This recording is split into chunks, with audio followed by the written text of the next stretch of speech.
ہماری نماز اسی طرح کے خیالات و حالات و کیفیات سے شروع ہوتی کیا؟ نہیں ہوتی نا. اللہ اکبر. نماز کے اندر پتہ نہیں کتنے خیالات ہوتے. اور عاجزی و انکساری اللہ تعالیٰ کو بڑی پسند ہے، اور یہی ذوالنون مصری رحمۃ اللہ علیہ ہمیں بتلاتے ہیں. ذوالنون مصری رحمۃ اللہ علیہ کے دور کے اندر ایک بندہ تھا، وہ خود کو کہتا تھا میں اللہ کا دوست ہوں. آپ ایک دن اس کی اجازت کو گئے، فرمانے لگے جو خود کو کہے کہ میں اللہ کا دوست ہوں وہ اللہ کا دوست ہے ہی نہیں ہے. یہ یاد رکھنا، اللہ کا دوست خود کو نہیں کہے گا میں اللہ کا دوست ہوں، وہ خود سے نہیں بولے گا. یہ عاجزی اور انکساری. اور آج کل ذرا کسی کو خواب آ جائے وہ بتانا رہا ہوتا ہے، رات کو مجھے خواجہ معین الدین صاحب ملے، رات کو مجھے داتا صاحب ملے ہیں، لوگوں کو بتلا رہا میں اتنا کچھ کرتا ہوں. نہ نہ نہ، اولیاء کرام کے اندر یہ چیزیں ہوتی ہی نہیں.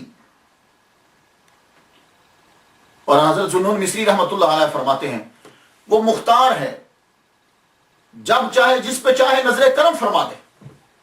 اس لیے رب تعالیٰ سے تعلق کو جوڑے رکھو، اس سے اپنا تعلق توڑو مت، اس سے تعلق جوڑے رکھو، کبھی نہ کبھی وہ نظر کرم کر دے گا.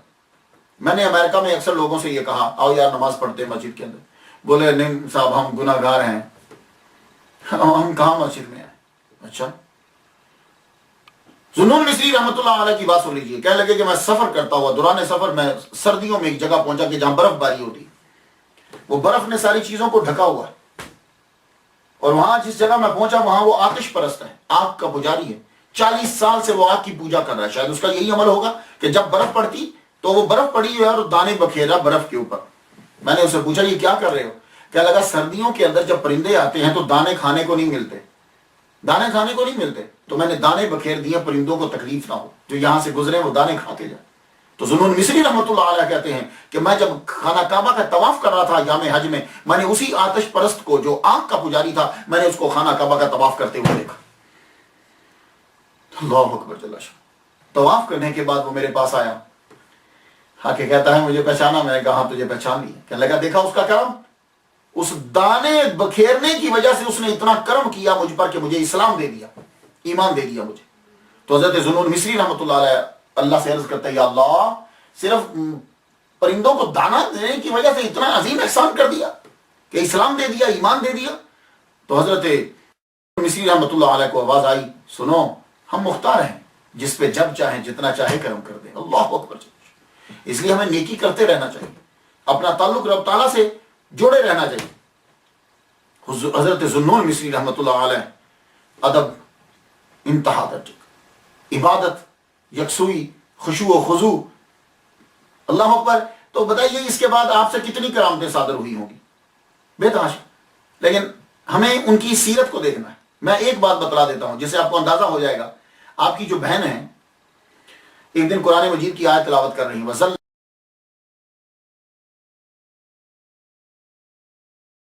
عَلَيْكُمُ الْغَمَامَ وَأَنزَلْنَا عَلَيْكُمُ الْمَنَّ وَالسَّلْوَىٰ. یہ آیت تو سنی نا آپ نے کہ اللہ تعالیٰ فرماتا ہے کہ ہم نے بنو اسرائیل کے اوپر من و سلوہ اتارا. من سلوہ وہ شبنم کے چھوٹے چھوٹے قطرے، وہ شہد کے طرح میٹھے ہوتے، اور وہ بٹیرے ٹائپ کا ایک پرندہ سا یا تھوڑا سا بڑا اس سے وہ آ جاتا تھا، تو من و سلوہ اسے کہتے ہیں. تو عرض کرتی ہیں یا اللہ بنی اسرائیل پر اگر تیرا من و سلوہ اترا ہے تو یہ جو امت محمدیہ ہے، محمد صلی اللہ علیہ وسلم کا کلمہ پڑھنے والے، کیا مسلمان اس سے محروم رہے؟ اسی وقت اللہ تعالیٰ نے ان کے لیے من و سلوہ کو نازل فرما دیا. اللہ اکبر جل شانہ. تو جن کی بہن جو ان کے اثر میں ہے ان سے اتنی بڑی کرامت صادر ہو رہی ہے تو ذوالنون مصری رحمۃ اللہ علیہ سے کتنی ہوئی ہوں گی. لیکن مجھے کرامتوں پہ ڈسکس نہیں کرنا. تو خواتین و حضرات، یہ عظیم ہستی جس کو مصر کے لوگ جو ہے وہ زندگی کہتے رہے، جن کو مصر کے لوگ پہچان نہ پائے، اور یہ ہمارا وتیرہ ہے کہ ہم زندگی کے اندر لوگوں کو کم ہی تسلیم کرتے ہیں. جب دنیا سے رخصت ہوئے، جنازہ جب ان کا اٹھا تو اللہ تعالیٰ نے غیب سے پرندے کے جھنڈ پرندوں کے بھیج دیے. ان سخت دھوپ تھی، تو دھوپ پڑ رہی تھی، گرمی شدت کی تھی. تو کیا کیا کہ ان پرندوں نے یوں، آپ کی چارپائی جا رہی ہے تو پرندوں نے آ کر اوپر یوں پر پھیلا دیے اور اوپر یوں جا رہے ہیں. کئی لوگوں نے دیکھ کر جو ہے وہ اس کیفیت کو کلمہ پڑھا، اور کئیوں نے توبہ کی. تب معلوم پڑا کہ یہ اللہ تعالیٰ نے ان کو کتنا مرتبہ جو ہے وہ عطا فرمایا ہے. تو جب یہ ان کا جنازہ جا رہا ہے تو مسجد کے قریب سے گزرے تو مؤذن اس وقت اذان دے رہا تھا، اشہد ان لا الہ الا اللہ. جو ہی اس نے اشہد ان لا الہ الا اللہ کہا اور آپ نے یوں کفن سے ہاتھ باہر نکال کے انگلی کو کھڑا کر دیا. اشہد اللہ الہ الا، اور یہ دیکھیے یہ انگلی ضرور کھڑا کیا کرے. حضور صلی اللہ علیہ وسلم کی حدیث مبارکہ ہے کہ جب آدمی اشہد اللہ الہ الا اللہ پہ یوں کرتا ہے تو یہ شیطان کو یوں پڑتی ہے جیسے استاد چھڑی نہیں مارتا اسٹوڈنٹ کو، یہ شیطان کو یوں پڑتی، اس لیے اس کو کھڑا کیا کریں اشہد اللہ الہ الا اللہ. ضروری نہیں کہ تشہد میں، اذان میں بھی، تکبیر میں بھی اشہد اللہ الہ الا اللہ، یہ شیطان کو چھڑی کی طرح لگتی.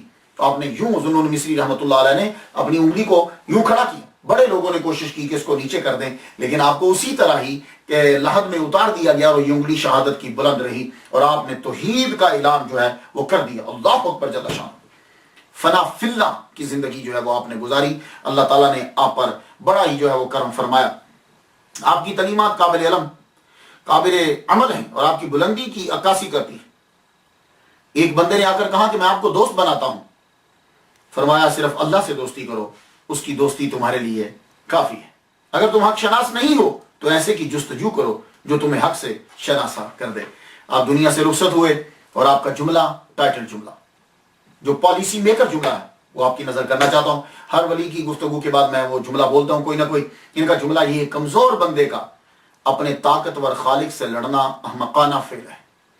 ہم لوگ کمزور ہیں، یہ بات یاد رکھیے گا. خلق الانسان ضعیفا، ہم کمزور ہیں اپنے خالق سے جو ایک اشارے میں پوری کائنات کو تباہ کر سکتا ہے. ہم اسے لڑ نہیں سکتے. اس لیے اپنی زندگی کے اندر پوری کوشش کرو کہ گناہوں سے بچتے چلے جائیں اور اس سے مدد طلب کرو. آپ کا وصال مبارک جعفر بن معتصم کے عہد میں 245 ہجری میں آپ کا ہوا اور آپ کا مزار پرانوار مصر میں ہے. میں نے تو ان کے لیے تقریر شروع کرنے سے پہلے ہی فاتحہ پڑھ دی تھی. آپ لوگ بھی تقریر سننے کے بعد حضرت ذوالنون مصری رحمۃ اللہ علیہ کے لیے فاتحہ پڑھ دیجئے گا. اجازت دیجئے. وآخر دعوانا ان الحمد للہ رب العالمین.